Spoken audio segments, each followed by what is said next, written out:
bestbookbits.com brings you the book summary of The Power of One More, The Ultimate Guide to Happiness and Success by Mylett. Introduction. The Power of One More is the culmination of a philosophy I've been developing for more than 30 years.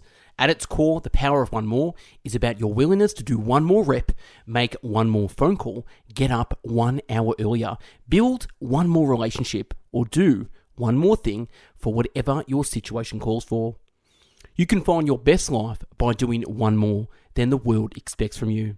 I wrote The Power of One More to transform your life by adopting strategies I've successfully used time and time again. By living a one more life, you can completely change your relationships, finances, emotions, the way you do business, your outlook on life, and more.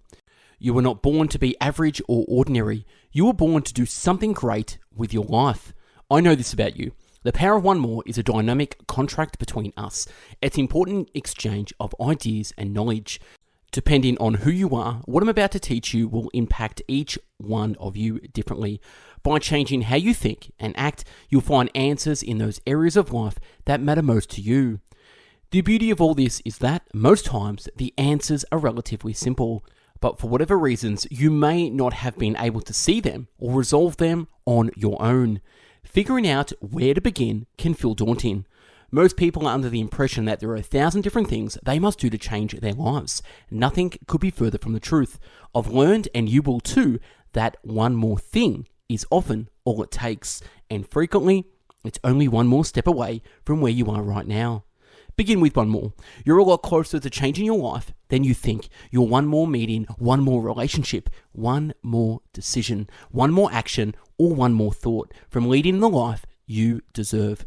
The Power of One More challenges you to become hyper-focused and addicted to searching for the one mores in your life. The more you begin to see them and then execute the actions to realize them, the more your life will change. The individual thoughts and actions you take don't need to be profound. However, when you compound these small thoughts and actions and stack them up on top of each other, the resulting changes over time are profound. I'll teach you to keep promises to yourself, creating an internal belief system that you are destined for a better life than what you have now. When you implement one more strategies, you live by a set of principles above and beyond those of most other people.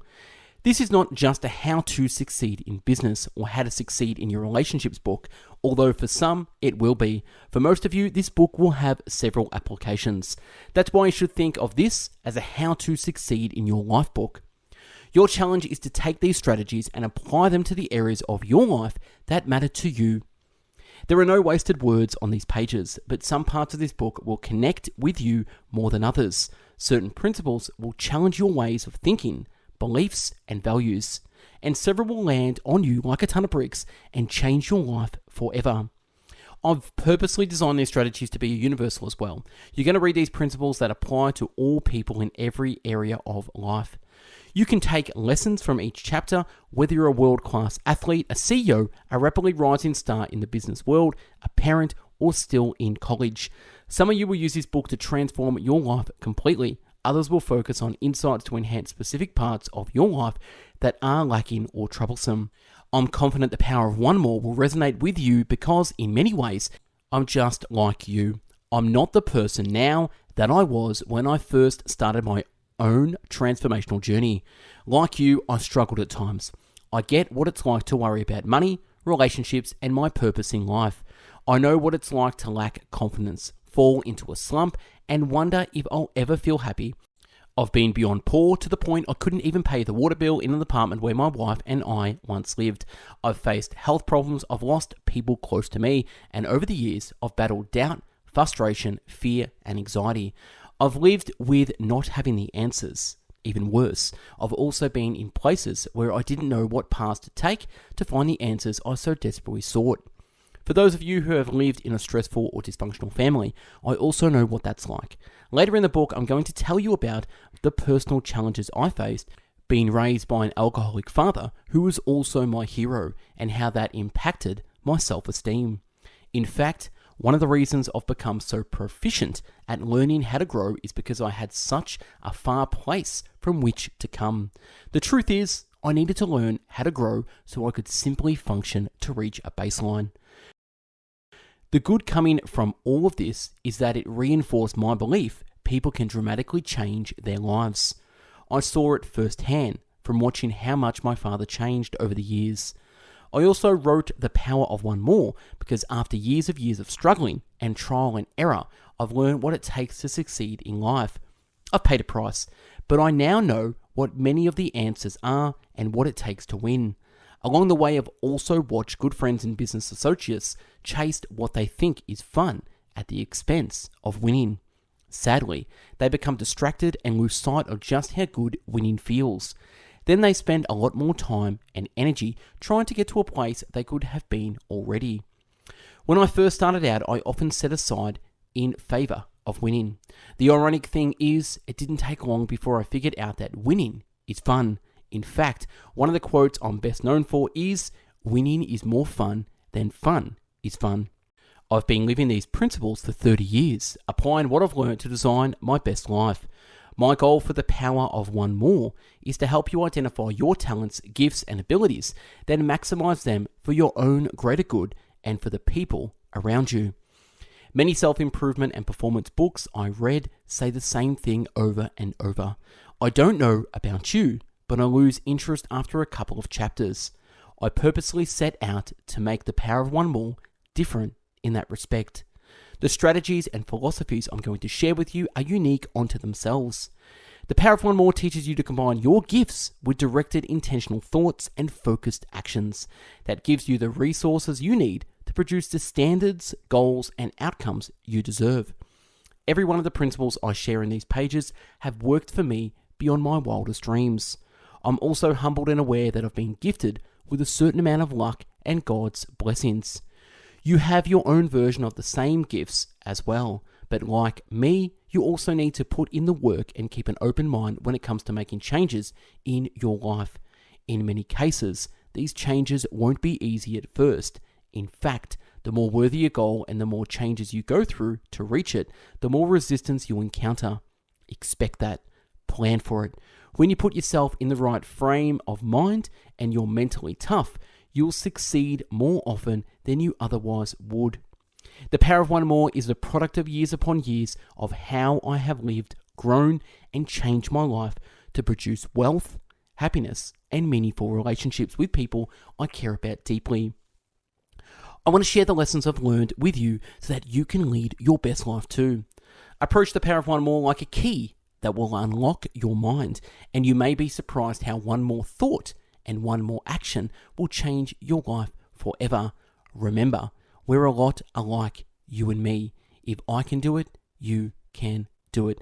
That's the introduction by Ed Mylett. Now on with this long summary, The Power of One More.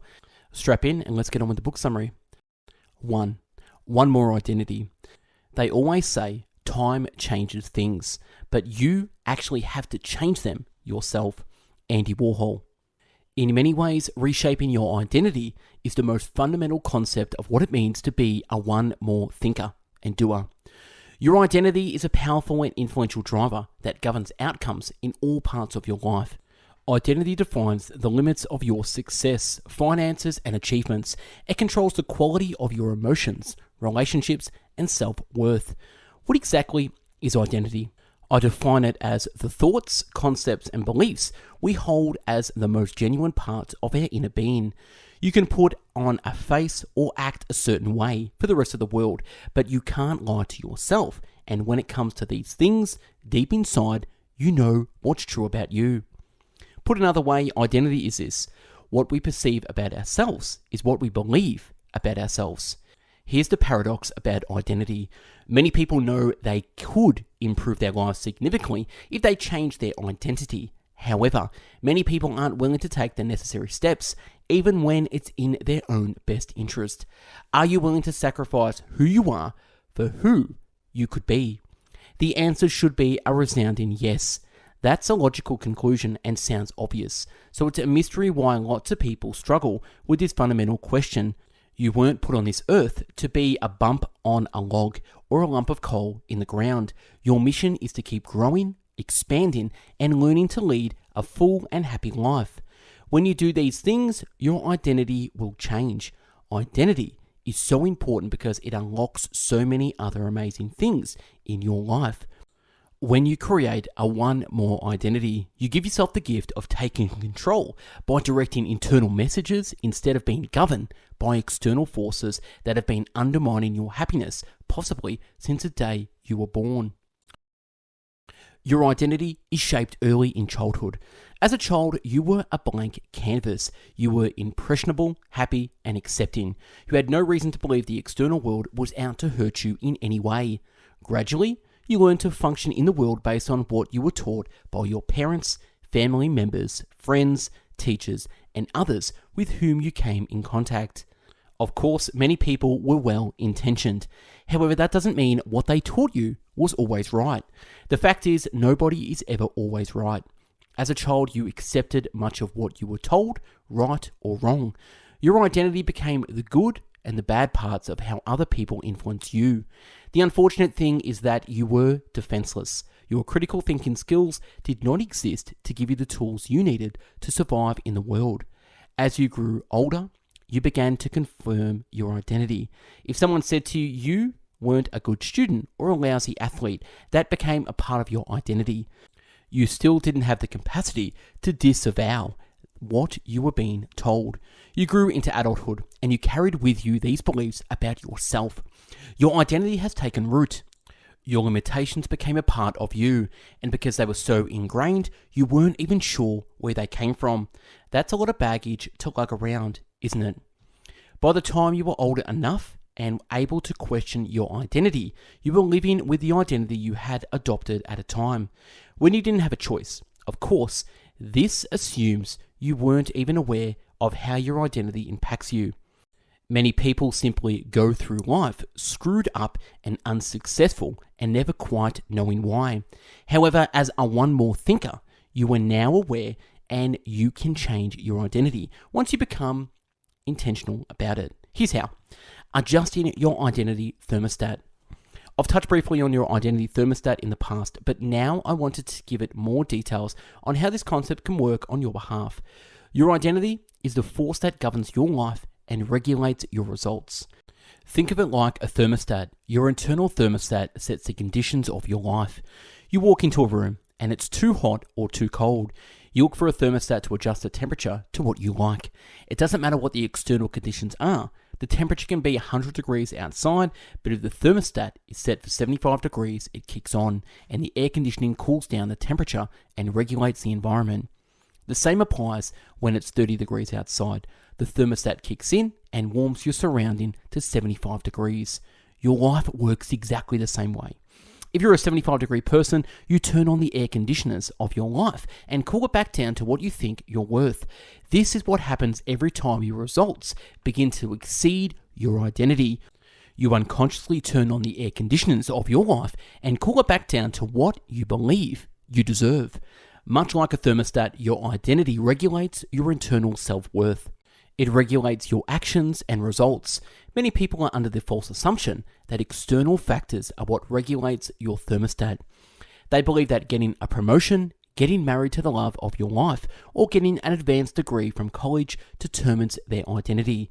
If you don't raise your identity, then eventually you will turn the air conditioning of your life on sooner or later.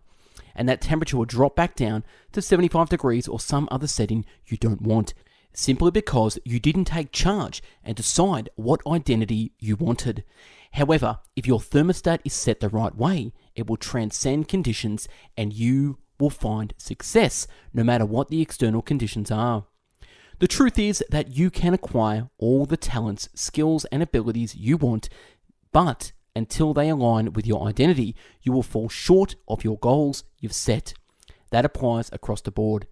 For example, think about your fitness identity. Let's suppose you lost 20 pounds at one time in your life. Despite being armed with the best weight loss recipes or workout regimes, a year later, you added all the weight back on and you're right where you started. That's because when your fitness identity thermostat is set at 75 degrees, it means you're comfortable carrying 20 extra pounds. And you try as you might, you will always drift back to that 75 degree setting. You can take all the right actions with diet and exercise, but if your internal thermostat is not set for success and remains at 75 degrees, eventually you'll drift back to your old thermostat setting by eating the wrong food or falling out of a solid workout regime. You'll use external circumstances to find ways to cool you back down to what your internal circumstances believe you're worth. Here's another example. Maybe you're doing well financially, but you can't seem to get to that next level of wealth you think you deserve. You may want $10 million in the bank, however, until you turn up your thermostat to believe your identity is worth $10 million. Even if you make that much money, your thermostat will eventually cool you off to what your identity believes you are worth. It may take a few years, but eventually, unless you change your internal thermostat, you'll start to experience financial setbacks. Chances are these types of situations and many others are something you've experienced. There's no shortage of information, coaching, or paths to success in any part of your life. Now I'm going to segue in. I've done 1,000 book summaries on bestbookbits.com in video, written, and audio formats. There's heaps of information free on that website. I also do coaching, so if you want to take your life to the next level, jump on for a free 15-minute chat with me and we can talk about coaching. I do flexi coaching, which is just one session, or I could do 1 month, 3 month, or 6 month coaching as well. So click the link below to book a session with me. On with the summary. So it follows the barriers to success are found inside of you. That is why you can do all the right things and still not get the results you wanted. Remember, this key point, unconsciously, we always find a way to get back to where our thermostat is set based on what we think we're worth. Simply put, you can't achieve 100 degrees of fitness or wealth with a thermostat set for 75 degrees of fitness or wealth. Your thermostat boxes you in until you create a new identity that triggers growth and change.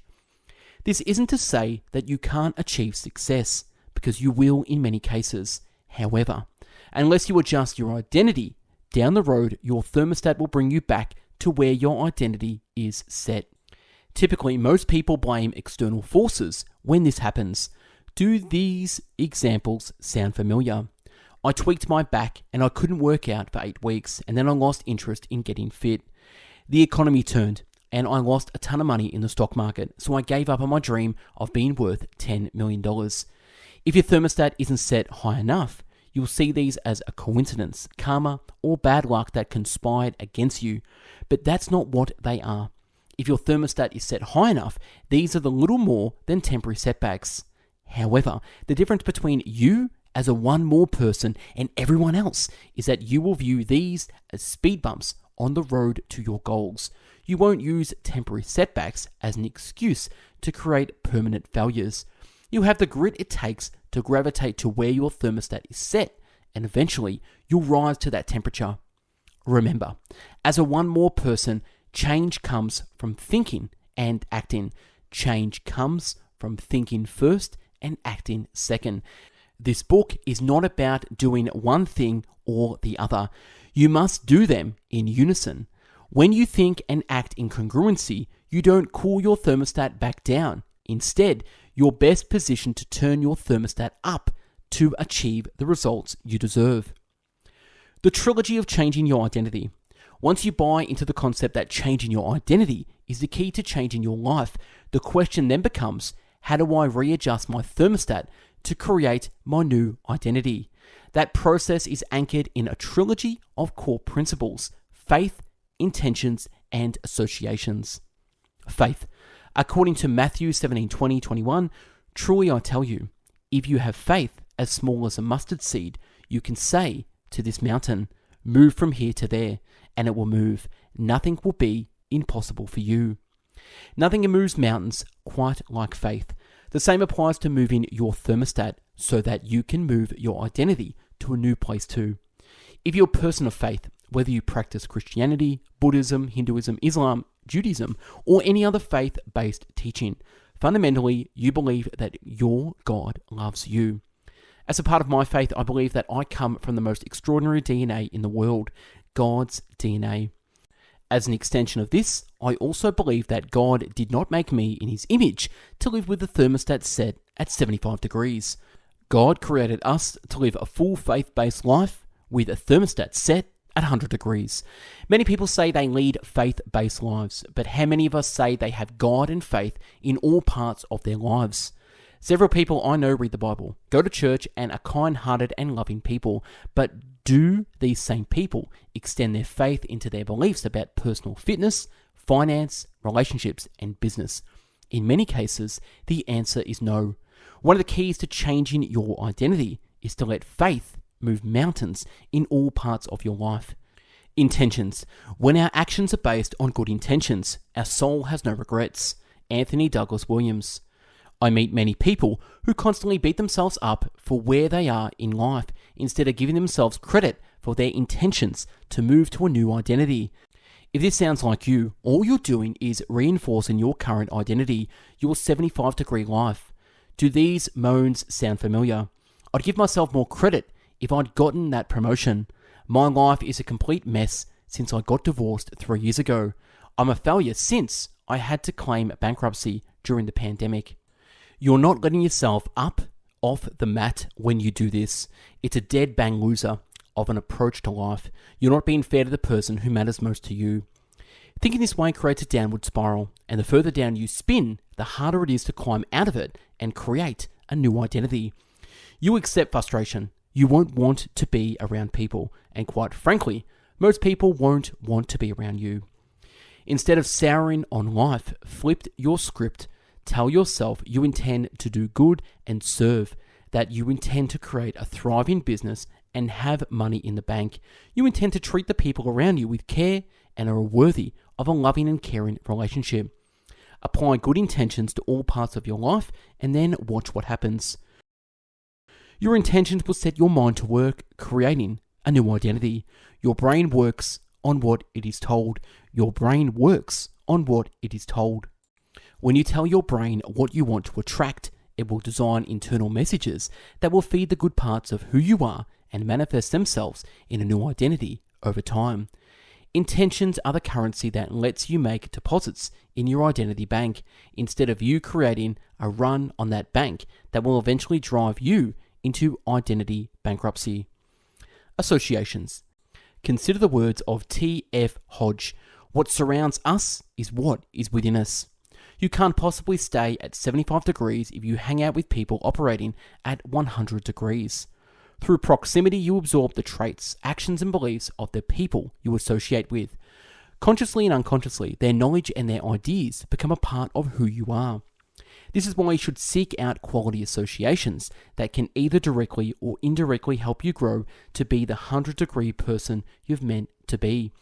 The other side of this is that if you want to raise your thermostat and change your identity, you need to say goodbye to many of the 50-degree people in your life and also connect with coaches who are at 100 degrees like myself. So book in a free 15-minute coaching chat now. Click the calendar link below. Just pop in a date and time, your email address, and let's jump on a call now. On with the summary. Yes, I know that it can be a hard thing to do until you clear out space in your life for the right associations. You'll be mired in relationships that have outlived their purpose and now hold you back. I'm not saying this is easy, but at times it is necessary. The other way to approach this is to reject 50-degree behavior and raise other people's thermostats instead. This is especially viable approach when you're dealing with family members or lifelong friends where saying goodbye could be difficult. The bottom line is that you're a reflection of the people you associate with.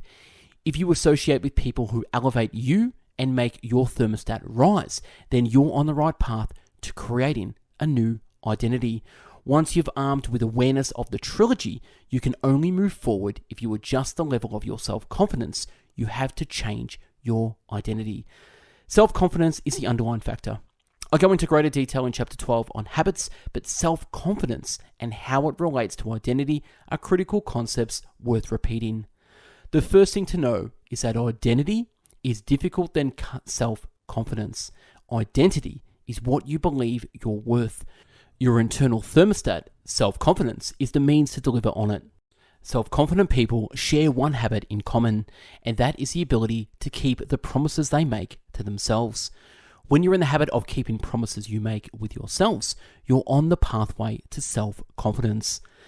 Self-confidence is also a form of self-trust, and if you can't trust yourself, you need to do some hard thinking about your life. It also follows that if you're timid, you won't act. You have doubts. You'll paralyze yourself with fear. Doubts are the products of external factors in your life. They are incubators for negative thoughts.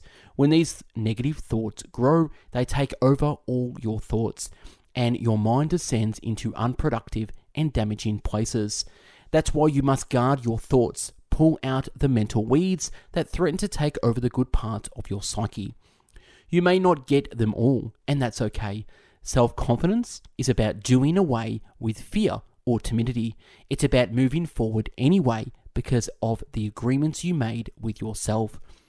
The other critical thing is that self-confidence is generated from within, and because it's an internal emotion, you can stack the deck in your favor. Ralph Waldo Emerson put it this way: what lies behind you and what lies in front of you pales in comparison to what lies inside of you. Let this sink in. You are the only one who gets a say in how much self-confidence you want. When you break internal agreements, you're only fighting with yourself. If this sounds a bit crazy, that's because it is. Wouldn't you rather save your energy for the other battles you're fighting? Like most things in life, when keeping a promise to yourself, the first step is always the hardest.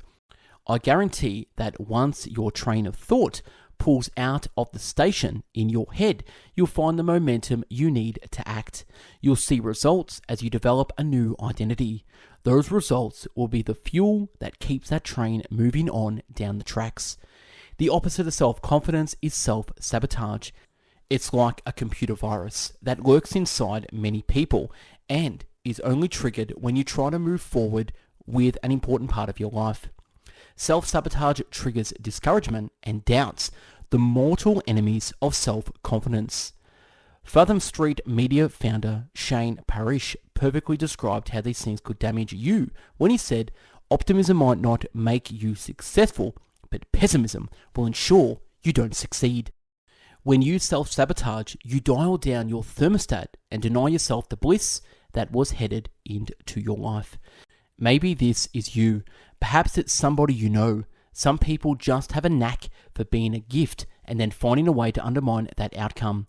The worst part is that the same people seem to repeat this type of thing over and over. They're labeled the hot mess or somebody who hasn't gotten their life together yet. In reality, they've just dialed their thermostat to what they believe they're worthy of receiving. How often have you seen somebody you know meet the woman or the man of their dreams, only to cheat on them, be gross and inappropriate, or downright rude? Do you know many people who have made a pile of money, but have then go on a self-destruction spree using drugs and alcohol, recklessly spending or gambling their wealth away? Many of us have also heard cautionary tales of pro athletes who don't train or eat well, or who overindulge in vices, and in some cases, it costs them their lives. We're all guilty of self-sabotage because their lack of discipline is a lack of self-confidence that does not match up and support their identity. Their internal thermostat doesn't match the internal success they've enjoyed. Eventually, that thermostat resets itself and the person crashes back down to where their thermostat says they should be.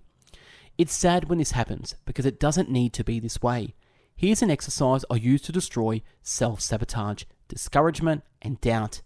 I pay attention when I have self-sabotaging thoughts. I mentally record that thought. Then I visualize and see myself scratching it out. The first time I record the thought and strike it out, I'll still see it. So I do this repeatedly as many times as it takes until I can no longer see the thought because it is so marked over and blacked out. When I get to this point where I can't see it, the thought has been stricken from my mind. My mind no longer lives with the thought, and that thought loses its limiting power on me.